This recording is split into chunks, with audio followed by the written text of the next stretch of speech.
fact, guess what? I took it directly from those WhatsApp groups where the people who haven't been to Haram are advising other people who haven't been to Haram. You know the WhatsApp groups we spoke about?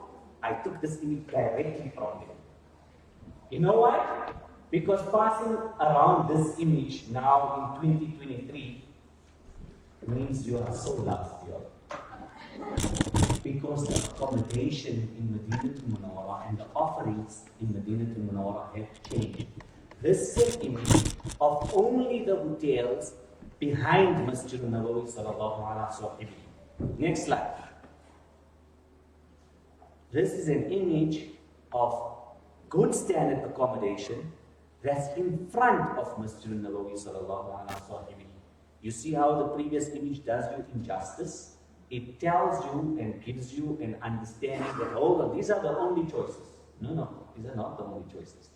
There's other choices. There's another image that I didn't drop in this purposefully, drop into this presentation with the play on drop. You'll see it in one of the successive ones. To access the Rawdah, which is once in your visit either on Umrah or Hajj, you would need to be somewhere closer to the front of the Haram. I appreciate it's once in your 8 or 9 or 10 or 12 or 15, inshallah, sometimes. So your 30 days stay, it will be once. Make sure your stay in Medina Munawwara is 32 days, right? Then you get 2 times in a row. Cool. So now there's options in the front of the Haram. We need to explore, understand them from a practical perspective. Yes, it's a good quality hotel, but as a system, that means every time I want to go to the Haram for Salah, I need to walk the entire length of the courtyard because the predetermined spaces for ladies for Salah are on the 2 rear corners. So is this a good option? Yes and no. Because some of these hotels offer a shuttle service that runs underground that will drop you at beneath one of these ablution blocks that has an escalator bringing you right into the ladies' entrance. So your options are now open to hotels behind the Haram, historic, the last 10 or 15 years. Prior to that, it was on the left of the Haram. Now currently there's construction on the left of the Haram. Old image, I accept. Your options are hotels behind the Haram, hotels in front of the Haram. But not just because I attended a class on, what's today's date? On the 28th of January that said whether I stay in the front or the back, it's all good. No, does it have a shuttle service?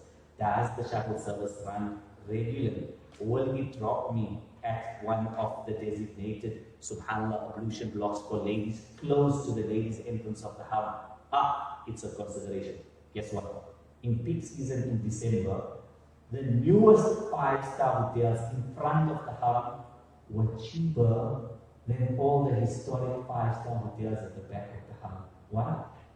Because monkey see, monkey do, respectfully. My uncle, my cousin, my neighbor stayed at the particular hotel, I stayed at the same hotel. And subhanAllah, those who were adept and judicious then chose hotels in front of the Haram and had a wonderful experience. Is that all? So now we've seen the picture from the other side, hotels in the rear, hotels in the front. This particular image, a little bit dated, but to show you that the courtyard of the Haram already has expanded. Right? So this is a new section of the courtyard. It currently has the lines for the subs mark, etc. And the next image is going to show you that at the end of that courtyard, so this is an old picture, so the courtyard I showed you in the previous picture is this area. There's another set of hotels on the right flank of the Haram. That may also be an option because I can walk directly from the hotel into the ladies section. So subhanAllah, where is the hotel that you are offering me, oh Mr. Mrs. Operator? Is it giving me access to a ladies section, to a men's section, to a wheelchair, etc., etc.?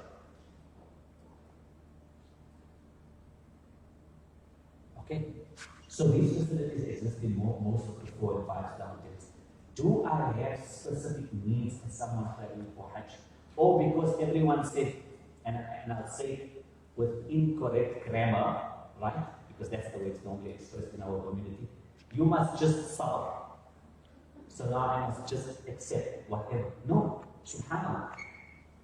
Those of us seated in this particular physical class may not be those with special needs or challenged with mobility, but those who are sitting in the class for the second time will tell you that we particularly chose the facility because it facilitates for those with special needs. So we had, subhanAllah, brother and sister, husband and wife who attended last time, and one of them was wheelchair bound. And we chose a facility so that brother would be able to come in with ease, would be able to be part of the physical class, would be able to observe salah with us, etc., etc.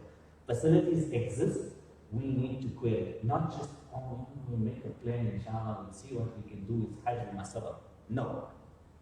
In Madinatul Munawwarah, if one is elderly or challenged with mobility, you have the option of then engaging your operator. Can you secure me a room on a lower floor? Right? Madinatul Munawwarah, most of the buildings don't go beyond 14 floors at current. That will change in another few years' time. Maybe you've seen some of those images where people are saying you won't see this view ever again in your life. That's part of the change when it will move to beyond 14 floors.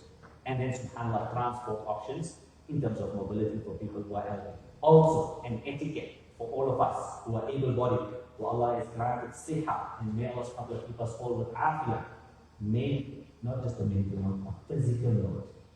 The seats as you board the bus, front entrance and middle entrance, and sometimes rear entrance. Yes, buses in Saudi Arabia have 3 doors, right? Those seats, let us set them aside for those who are elderly, infirm, and those, subhanAllah, who are challenged with mobility. It makes their journey much more easier. We move to the next link to the previous slide with regards to those with special needs. If, subhanAllah, I'm someone that's traveling on Hajj and requires dialysis, can my operator make those arrangements for me? Or are they going to fob me off and say, no, but you have medical insurance, you can just go to any clinic? Doesn't work. So, subhanAllah, testimony. Right? They say you must walk the talk. There's a family sitting in our class today who will tell you that we've had this discussion. Okay? So I'm not going to look at anyone in particular. So I had a family member, or have a family member who was considering intending to travel for Umrah, and we pursued the idea of being able to facilitate for them from touchdown so that an oxygen concentrator would be available, and then making sure that the necessary arrangements were made logistically to top up the tank and have a spare tank when the tank went for refilling, etc., etc. They are subhanAllah, equally Allah's case, and operators should be able to facilitate for it. So if you have someone in your family, in your community, these are considerations, share it with them. If you've been to Saudi Arabia before, you'll understand the double strike through. Right? So mobility challenges we spoke about with regards to buses, with regards to hotels, walking showers, etc. And then you're getting bored now. This particular bullet point for those who have hearing impairments. Is the group able to cater significantly for someone who's hard of hearing? Does the guy know how to deal with someone who's hard of hearing? Or does the guy make it the family's problem? Oh, you must sort out your family member. I'm just here to do whatever. No, you are Allah's guest. You are entitled to that quality, that service, that consistency, that continuous improvement that we spoke about. And similarly, subhanAllah, Hujjaj were partially sighted. So we have, subhanAllah, in our community, those two. Is the group able to facilitate, accommodate, and provide for them that meets their needs at an acceptable standard? And alhamdulillah, sometimes groups are, guides are, they have the necessary experience. It's part of what we ask and what we query without having to ask, query under our breath. Confidently, we should be able to ask because we are entitled to that level of service. We're about to leave the band. No, we're about to leave Madinatul Munawwarah. So we generally would have 3 options when leaving Madinatul Munawwarah. Sometimes groups may be able to facilitate and offer you, I'm talking now particularly on Hajj, a private taxi comes at an additional cost. Benefits would be able to facilitate and offer you, I'm talking now particularly on Hajj, a private taxi comes at an additional cost.